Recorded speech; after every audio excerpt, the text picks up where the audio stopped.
میں پہلے کٹر شیعہ تھی، پھر بعد میں اہل حدیث ہوئی.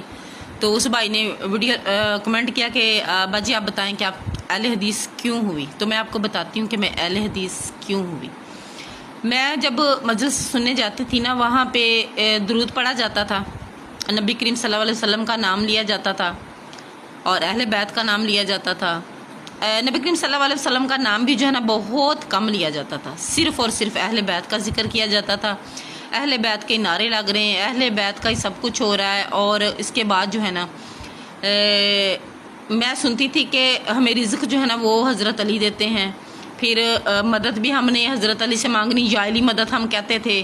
پھر اس کے علاوہ نظر و نیاز مانگنی ہے، علم کے نیچے کھڑے ہو کے دعا مانگنی ہے. مطلب سارا کچھ جو شیعہ حضرات کرتے ہیں وہ سب ہم کرتے تھے. لیکن کہیں نہ کہیں میرے دل میں ایک بات آتی تھی کہ میں خود سے سوچتی تھی کہ اللہ تعالیٰ نے حضرت علی کو رزق دے دیا، اب حضرت علی ہمیں رزق دیتے ہیں، اور یہ سارے مطلب اہل بیت کو سارا کچھ اللہ نے دے دیا ہے، تو ان سے ہی ہمیں لینا پڑتا ہے. جیسے شیعہ لوگ کہتے ہیں مولا تمہیں دے گا، وہ اللہ کو نہیں کہہ رہے ہوتے، وہ امام حسین کو کہتے ہیں. تو میں نے کہا اللہ نے سارا کچھ ان کو دے دیا تو ایسے تو نہیں کرنا چاہیے تھا. مطلب کہ اللہ نے ایسے کیوں کیا، سارا کچھ ان کو دے دیا. اب دیکھیں ان کی محفلوں میں اللہ کا ذکر ہی نہیں ہوتا. اللہ ان کو یہ سارا کچھ نہ ان کے اختیار میں دیتا تو سب اللہ کو پکارتے، تو اللہ کا تو ان کی محفلوں میں کوئی نام ہی نہیں لیتا. مطلب میں خود سے سوچتی تھی. پھر یکم محرم سے لے کے 10 محرم تک میرے گھر میں نظر و نیاز ہوتی تھی. ڈیلی کی 1-2 دیگیں ڈیلی کی ہمارے گھر میں بنتی تھی. اور وہ پتہ کس کے نام کی ہوتی تھی؟ میں شیعوں کا بتا رہی ہوں، کہتے نا اللہ کے نام کی ہوتی، کوئی نہیں ہوتی اللہ کے نام کی. امام حسین کے نام کی، امام حسن کے نام کی، مولا غازی عباس کے نام کی، پھر علی اکبر کے نام کی، علی قاسم کے نام کی. پھر اس کے بعد جو ہے نا اللہ بھلا کرے، مطلب کہ بھول گئی ہوں اب میں، مطلب سارے جتنے بھی اہل بیت ہیں میں شامل ہیں نا سب کے نام کی ہوتی تھی. تو اہل بیت ہوں یا صحابہ کرام ہوں، سب غیر اللہ ہیں. اللہ کے نام کے علاوہ کسی کے نام کی نظر و نیاز نہیں ہو سکتی. پھر میں نے ویڈیو تھوڑی لمبی ہو جائے گی، اب آپ نے سوال کیا تھا تو سن بھی لیجئے. پھر اس کے بعد نا میرا دماغ تھوڑا سا نا ان سے ہٹنے لگ گیا. میں نے کہا نہیں یہ طریقہ ٹھیک نہیں ہے. پھر یہ مہندی، علی قاسم کی مہندی نکالتے تھے 7 محرم کو. میں نے کہا مہندی کا تو کوئی ہمارے دین میں نام و نشان نہیں ہے، تو یہ اتنے بڑے مطلب کہ جو اللہ کتنے پیارے ہیں ان کی مہندیاں نکال رہی ہیں، یہ کیسا دین ہے؟ مجھے سمجھ نہیں آتی تھی. پھر اس کے بعد نا میرا دل ان سے ہٹنا شروع ہو گیا. میں نے کہا نہیں یہ طریقہ ٹھیک نہیں، یہ غلط طریقہ ہے. اور میں اتنی کڈر شیعہ تھی کہ حالانکہ یہ نام تو ہمیں بھی رکھنے چاہیے لیکن ہم لوگ کم ہی رکھتے ہیں. میری بڑی بیٹی کا نام زینب بطول ہے، چھوٹی کا نام فاطمہ بطول ہے. مطلب کہ ہم اتنی میں کٹر شیعہ تھی. پھر اس کے بعد نا میں ان لوگوں سے ہٹنا شروع ہو گئی. تو پھر نا میرے ہم نے گھر کرائے پہ دیا تھا، تو وہ لڑکی جو تھی نا وہ قرآن پاک اس نے ترجمے سے پڑھا ہوا تھا. اس نے مجھے بولا کہ باجی کوئی مجھ سے قرآن نہیں سنتا ترجمے سے نا، میں سنانا چاہتی ہوں تو آپ سن لو. میں نے اس کو بولا چلو مجھے سنا دو. وہ نا ڈیلی میرے گھر نیچے آ جاتی تھی قرآن لے کے، تو پھر وہ مجھے سناتی، میں سنتی، مجھے بڑا اچھا لگنے لگ گیا. پھر اس کے بعد نا جب میں نے قرآن میں یہ آیت پڑھی نا 30واں پارہ کہ اے انسان کس چیز نے تجھے تیرے رب کریم سے بہکا دیا، یقین کریں میری جان نکل گئی. میں نے کہا ہے یہ کیا؟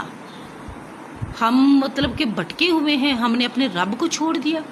ہمیں تو اللہ نے نہیں کہا کسی سے مدد مانگو، اللہ تو کہہ رہا میری طرف آؤ. پھر جب قرآن کی آیت میں نے سنی کہ میں نے تم پر حرام کیا لہو، مردہ، گوشت سور کا، اور جس چیز پر نام پکارا جائے اللہ کے سوا کا وہ حرام ہے، میرے تو رونگٹے کھڑے ہو گئے.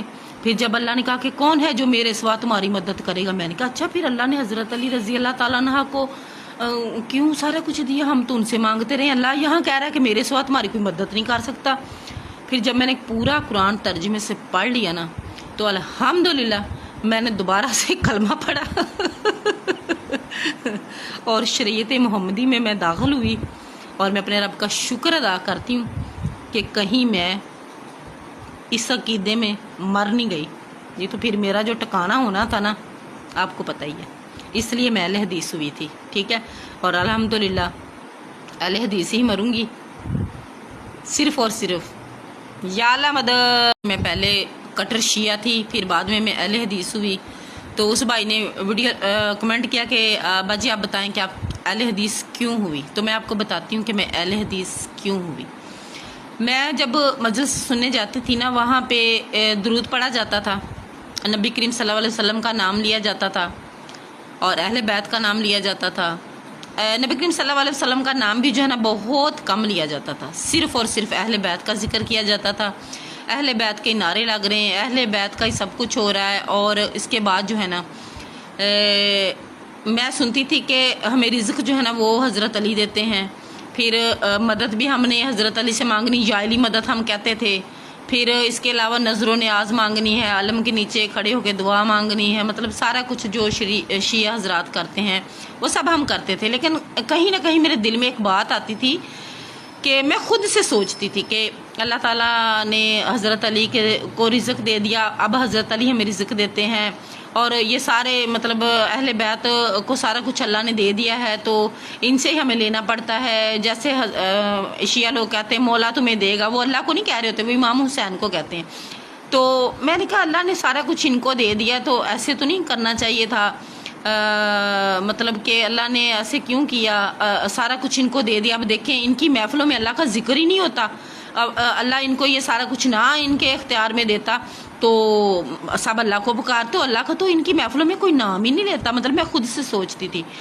پھر یکم محرم سے لے کے 10 محرم تک میرے گھر میں نظر و نیاز ہوتی تھی، ڈیلی کی 1-2 دیگیں ڈیلی کی ہمارے گھر میں بنتی تھی، اور وہ پتہ کس کے نام کی ہوتی تھی، میں شیعوں کا بتا رہی ہوں۔